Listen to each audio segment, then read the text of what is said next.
The Texas sun at noon was not just heat, it was a physical force, a thick and burning mass of air pressing down on my sweaty shoulders.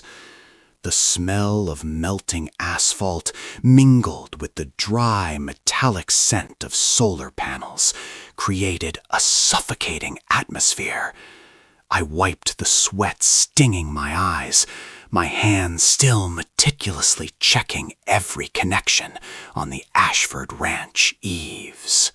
Beneath my feet, through the glass of the attic window, was a completely different world. The Ashford family sat in the living room, enjoying the cool 20 degrees Celsius air from the heavy-duty air conditioning system. Their laughter echoed faintly, along with the crisp clinking of ice cubes in tea glasses. All that cool luxury was operated by my own hands, with the last of my savings. I stepped down the ladder, my entire body hot like a piece of iron just pulled from the oven. I headed toward my electric car's charging station, planning to top up for my afternoon delivery. But just as I grabbed the charging handle, a violent hand snatched it away. "What on earth are you doing, Craig?" Bo, my brother-in-law, stood there with a cold deer in hand, his face red with alcohol and arrogance. "This is ranch electricity, not yours to use whenever you want." I looked at him, feeling the heat of the Texas sun still cooking my skin. "Bo, I am the one who installed this entire system, and it has excess energy." He smirked, a look of full contempt I had endured for 2 years. "You're just a hired installer, nothing more. My father letting you stay here is a favor. Don't go stealing this family's electricity." The word stealing hissed through his teeth like a knife stabbing my self-respect. In their eyes, I was never a family member. I was just a utility tool, a dreamer they could exploit until I ran dry. My heart pounded, not from exhaustion, but from a different fire starting to burn inside. I looked up at the solar array, sparkling under the harsh sun, cells silently absorbing nature's power. They thought they owned this energy. They thought they could lock me in this cage of ingratitude forever. But they forgot one most important thing about electricity. He who knows how to create it also knows how to make it vanish. 2 years ago, when I stepped into the Ashford Ranch, it was like a sinking ship. Silas, my father-in-law, was a conservative rancher with blind faith in old methods. The monthly electricity bill was a massive number, enough to crush the small remaining profits. Water pumps, cooling systems, and food storage units consumed energy like hungry monsters.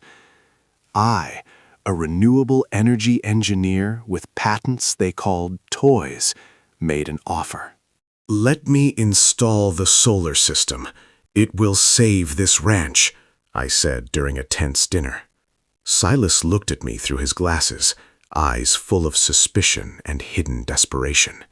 "This ranch has no money for such frivolous things, Craig. I'll pay out of my own pocket. Consider it my investment in this family," I replied, not knowing I had signed a slavery sentence. I used $150,000 of my savings from San Francisco to buy the best equipment. I hand-designed the central inverter with custom software to optimize performance for the harsh Texas land. For 6 months, I worked like a ghost, climbing roofs and connecting cables under the burning sun. The Ashfords looked at me with mockery. Bo often called me green electrician as he passed. But when the first bill after the system started returned to 0, their attitude changed incredibly. Contempt was replaced by greedy reliance. Silas immediately canceled the National Grid contract to save completely, ignoring my warnings about backups. They started using electricity as if it were their own endless free resource. Sarah, my wife, whom I thought was my only ally, was also caught in the family's arrogance. "Your family, Craig. Why must you be so calculative about money with Dad?" she said when I mentioned the investment. They turned my sacrifice into an obligation, and my intellectual property into public property. I sat at the end of the table, listening to Silas brag to other ranchers about how smart he was to go green. He mentioned everything from the batteries to the efficiency, but never once mentioned my name. The feeling of being erased from my own work was more painful than any direct insult. I realized I had built a paradise for them, but I lived on its edge. This gilded cage was lit by my current, but I had no right to charge my own car. I began to observe the loopholes in their arrogance. This system was not just panels. It was a complex entity fed by code I wrote. The central inverter was the heart of the ranch, and it only beat by my command. The crack in my marriage and my family status was too large to mend. Today, the Texas sun seemed to urge me to a final decision. I would no longer be the submissive electrician waiting for crumbs of recognition. Preparation was complete in silence. I have the equipment invoices in my name and the intellectual property rights to the operating software. The Ashfords thought they had tamed the sun through my hands, but they didn't know the sun could also burn those who do not appreciate it. It was time to reclaim my investment in the most painful way they could imagine. The Texas sky began to turn a burning orange, like a final nature warning before darkness fell. The silence in the Ashford Mansion living room was thick, so heavy I could hear my heart pounding in my chest. Silas sat in the leather armchair, face hidden behind cheap cigar smoke, looking like an unjust judge preparing a sentence. "Craig, you broke the water pump in the West cattle pen." His voice rang out, carrying that fake authority he used to suppress me for 2 years.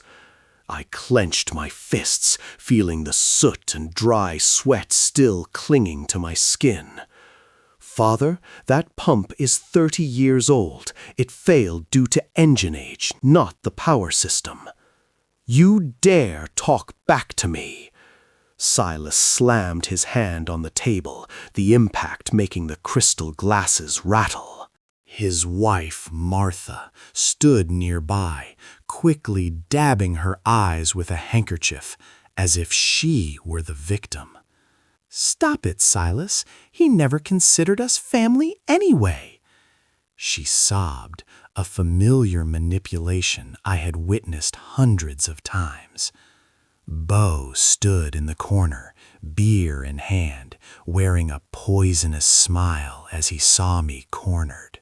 We gave you a home, a name, and you repay us with sabotage and ingratitude?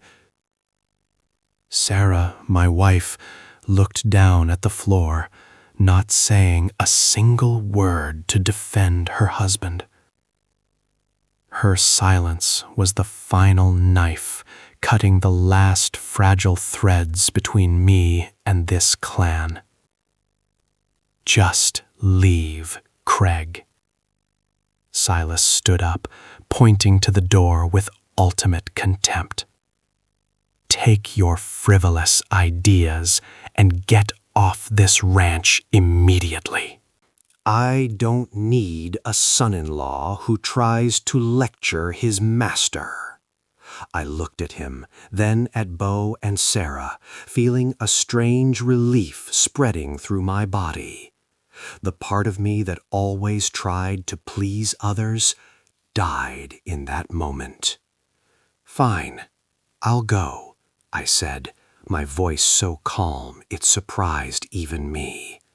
I turned and walked out, not looking back at those fake triumphant faces. But I didn't go straight to my car. I turned to the dark path leading to the central control station behind the warehouse. The smell of machine oil and the heat of electronics enveloped me as I opened the steel door. The system was still running, fans humming steadily, providing cool air and light to those who just kicked me out. I took my engineering tools from my bag, my hands perfectly steady. I didn't sabotage anything, because I am not a petty person like them. I simply reclaimed my own legal property. I gently disconnected the fiber optic cables leading to the central inverter, the brain I designed. The click as the connectors left their positions sounded sweet, like chains breaking. I removed the metal box containing the converter, feeling its weight.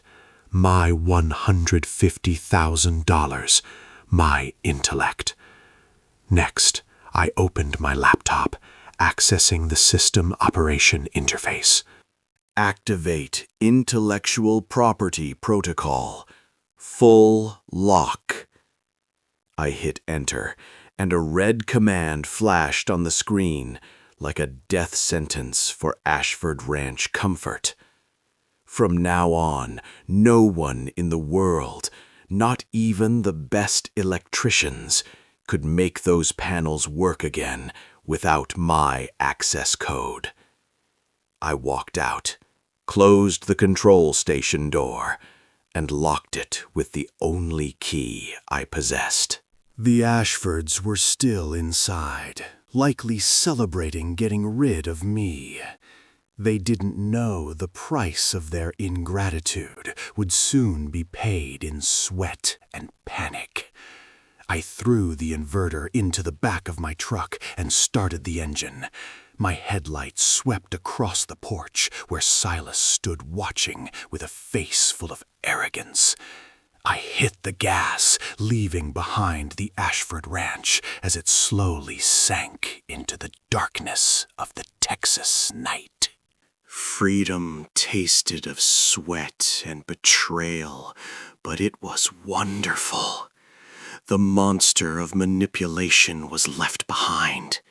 The cage was open, and I could finally breathe my own clean air. Texas was still hot, but in my heart, a cool wind of retribution was starting to blow. The next morning, the Texas sun did not wake up gently, but flared like a giant furnace from dawn. Brilliant and cruel sunlight shone on the solar panels lying silent on the roof, now nothing more than useless mirrors. Inside the Ashford mansion, the air began to thicken, hot and suffocating like a heated tin box. Silas woke up in a terrifying silence. No familiar hum of the AC, no daily cool air. Sweat began to bead on his forehead, hot and full of anxiety. He rushed to the living room, frantically pressing the wall thermostat, but the screen was a dead black. "Bo! Check the fuses! Why is the power out?" Silas's shout echoed, but the only response was Bo's panicked footsteps from the warehouse. "I checked, Dad. The main grid was cut last month per your order. The solar system isn't working. It's completely paralyzed." A stench began to spread from the kitchen, the smell of hundreds of pounds of premium beef and expensive food starting to thaw. But the real disaster lay in their $1,000,000 cattle pens. Mist systems and ventilation fans stopped, making the pen temperature skyrocket to alarm levels. Cattle roared in heat stroke, painful and chaotic sounds tearing through the morning stillness. Every passing second was thousands of dollars melting away, literally. Silas called every electrician in town, but they all shook their heads after looking at my custom wiring matrix. "This is an encrypted system, Mr. Silas. Without the central converter and source code, we can do nothing." The electrician's words were like a death sentence for Silas's vanity. In ultimate desperation, Silas tremblingly picked up the phone and dialed my number. I was sitting in a cool cafe 50 miles away, sipping iced tea and watching my phone announce the call. I let it ring until the 10th time before slowly answering. "Craig, what have you done? Come back and fix this mess right now!" Silas's voice was hoarse, carrying old commanding tones, but containing hidden fear. I was silent for a moment, listening to the cattle screaming through the call's gap. "I didn't break anything, Mr. Silas. I simply reclaimed my private property. Don't play games. I'll call the police for sabotage. Please feel free. I have the purchase invoices and intellectual property certification for that operating software. That system is mine, and I have the right to take its brain when I'm kicked out." Silas's heavy breathing sounded. He knew he had lost this gamble. "All right. How much do you want? I'll pay for that converter." I smiled, a cold and sharp smile, like panel glass in the sun. "I don't sell my soul anymore, Mr. Silas. But if you don't want the ranch to become a giant slaughterhouse in 2 hours, I have an offer. I will return as the exclusive energy contractor for Ashford Ranch." The consulting and operation fee is $500 per hour, starting from when I start my car from here. And you must sign a legal commitment recognizing the entire previous $150,000 installation cost as a debt payable immediately. Silas roared into the phone, but then quickly turned into a whimper as Bo shouted from behind that the most expensive bull had collapsed. "Fine, I'll sign. Get here immediately." I hung up, slowly stood up, and adjusted my collar. The feeling now was just like Pamela seeing Sutton collapse amidst her $8,500 cake. Betrayal always has a very high price, especially when paid in Texas heat. I started the car, feeling the AC in my cabin so refreshing. The monster of arrogance was scorched by the very sun it disregarded. The cage was open, and this time I would step into that ranch, not as a submissive son-in-law, but as the master of the only light source that could save them. I drove into the Ashford Ranch gate as the sun stood at its zenith, radiating a cruel heat ready to burn anything left. The sight was pathetic, expensive cattle panting in dry mud, heat rising from the ground like dancing ghosts. Silas stood waiting at the control station door, face red with heat and eyes burning with rage and humiliation. I didn't rush out of the car. I sat in the cabin, enjoying the last cool AC air before facing the sweltering heat outside. I stepped out, in hand a legal contract Adeline, my trusted lawyer friend, had helped me draft overnight. "Sign here, Mr. Silas," I said, my voice calm and cold as an iceberg in the desert. He took the pen, hands trembling with anger, but having no choice before the collapse of his $1,000,000 fortune. After the contract was signed, I opened the station door and reinstalled the inverter. The fans began to hum, and seconds later, the pen mist and cooling systems worked again. The Ashfords looked at the water spraying as if seeing a savior, but this salvation came with a very high price. Sarah approached me, eyes starting to fill with familiar manipulative tears. "Craig, you won. Now come home. We're still family." She touched my hand. I looked at her, and for the first time in 3 years, I felt no vibration. The guilt they used to chain me had completely vanished with the cool air. "Family doesn't humiliate each other, Sarah." I gently removed her hand. "I'm not your son-in-law. I'm the exclusive contractor of this ranch." A year later, I stood on the balcony of my luxury apartment in Austin, looking at solar fields stretching to the horizon. The Ashford Ranch had to sell half its land to pay me, and environmental fines for Silas's negligence. Silas now has to learn to live without my free service.